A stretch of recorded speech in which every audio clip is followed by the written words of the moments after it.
Well, hey, good evening. Thanks for joining me on my fourth and final piece of my brisket seasoning day, or cooking day, I should say. I'm really tired.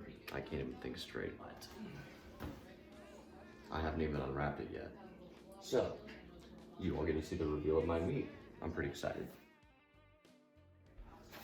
Well, they're definitely right about butcher paper. It definitely preserves the bark much better. The color is absolutely beautiful. And it's tender. Very, very tender. And if you're watching in my first videos, the brisket was probably about this big. Now it's quite a bit smaller. Oh, my little dog's here already waiting.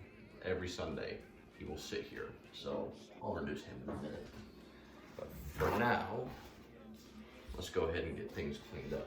Now, typically, when I do a brisket, I will usually separate these two pieces.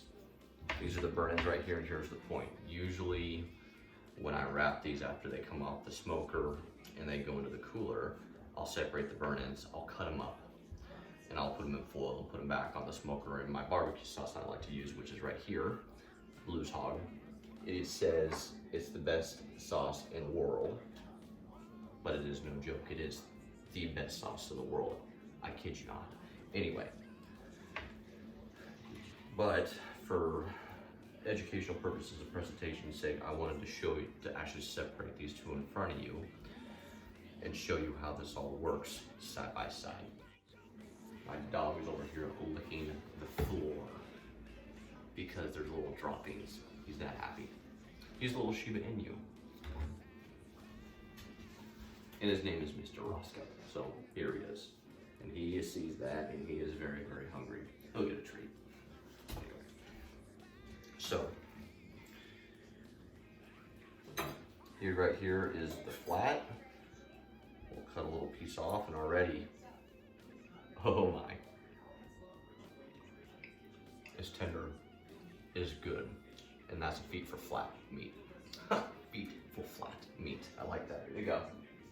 Good boy. So, we're looking at where it's separating. Turn it around here. Oh my gosh, it almost falls apart when I do that. This is how this works.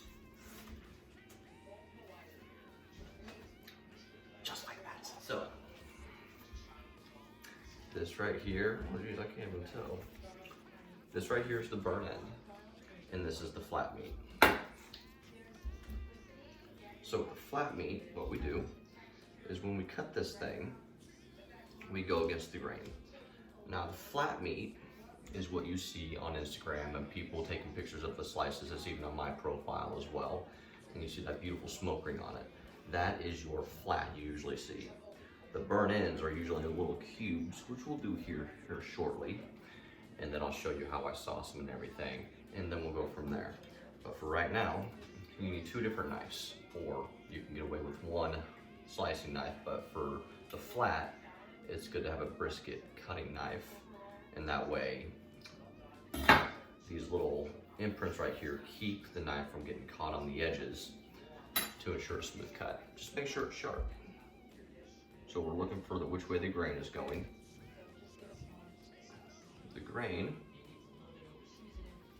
is going this way, so we're going to cut this way. We're going to go ahead and start with the first cut here. Oh wow, it has turned out good. And so what you do, you try to cut about a pencil width as far as the slices go. And that is how you properly cut brisket flat. So we'll continue on.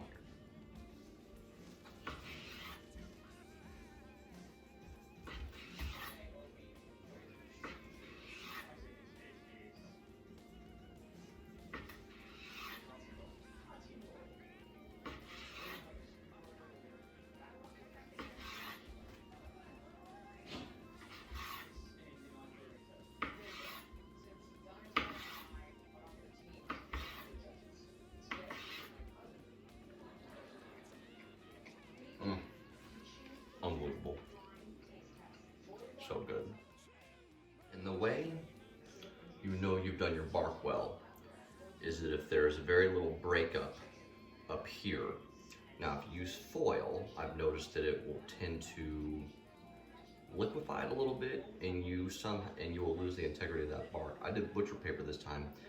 I'll be honest with you, I'm not going back to foil. I'm sticking with butcher paper. Much better finish. Oh. So you can see, flat meat, completely flexible, but doesn't break. That is the sign of a well done brisket. And as you can see here, there is a little smoke ring. Nothing too crazy, but enough to put flavor in there. See that red part right there? That's what you want. You can see the moisture is still in the meat, but I'm not gonna be one of those that squeezes the moisture out of it. That's just dumb. We want the moisture. But yeah, it's been done well. And that right there is the flat view. That's how that works. Now for the burn ends. The flat's good, which means these are gonna be incredible. So with burn ends, typically what you like to do is cut them in little 1-inch cubes. And then what you would do with that is you would put a little bit of sauce on all of them, wrap them in foil again, and go throw them back out in your smoker at a lower temperature, like 200, 180. And you just continue to let them sit in there and simmer while this is finishing and doing its thing in the cooler. So what we're gonna go ahead and do is we're gonna go ahead and cut this in little cubes. The thinner parts I'll just kind of take off and do this and just more or less use, oh my. Yeah.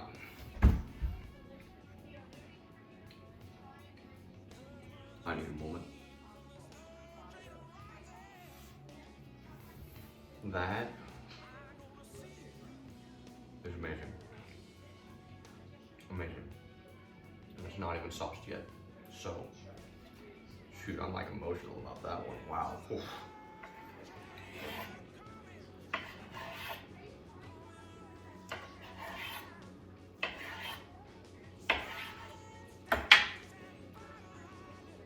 Oh my.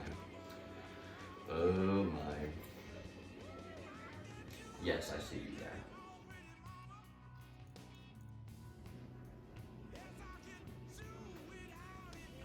Wow.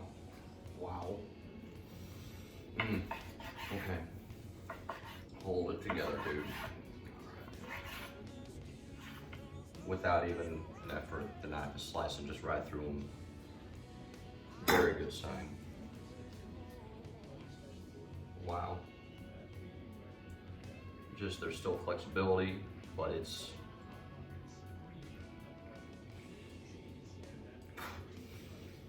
yeah. So what we'll do is typically get some sauce and just dump it on there and everything and all that, but the Blues hog sauce, it gives it a very nice sheen. So if you can see here, this is a very, very golden, almost restaurant look. And taste incredible. Some sweet and some kick, perfect balance of the two. But for right now, this is it. This is how you serve brisket. And then whatever you like more, a lot of times this is great for sandwiches. Burn-ins are great on their own, and also great in other things as well, like beans or macaroni and cheese or something. Yeah, incredible. But other than that, that ends my series on how to properly trim and season and cook and fix up a brisket. I'd like to thank you very much for taking the time to watch me. Please do not forget to subscribe and hit that button down there so you don't miss any of my content that comes out. Good evening and good night, and I'll catch you soon for another episode of another piece of meat that I'll be doing. Thanks.